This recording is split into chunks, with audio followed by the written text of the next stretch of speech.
তুমি ইয়া নবী সালামু আলাইকা কইয়া রাসূলকে মদিনা থেকে উঠাইয়া লইয়া নবীনগর।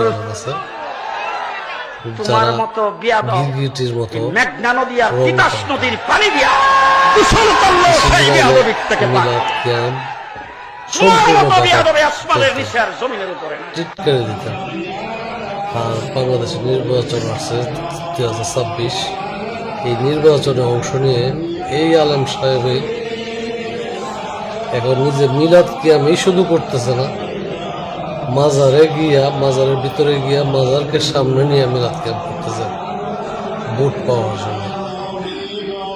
বুঝলাম না এই সকল কিছু কিছু আলেমরা ভোটের জন্য তাদের ইমান আকিদা সব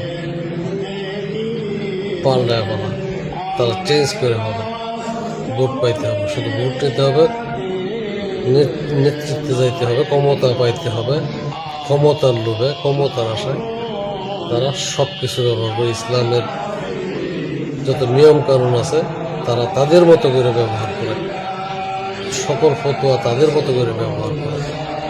দেখেন কি অবস্থা তাদের। আল্লাহ সবাইকে বোঝার তৌফিক দান করুন, আমিন।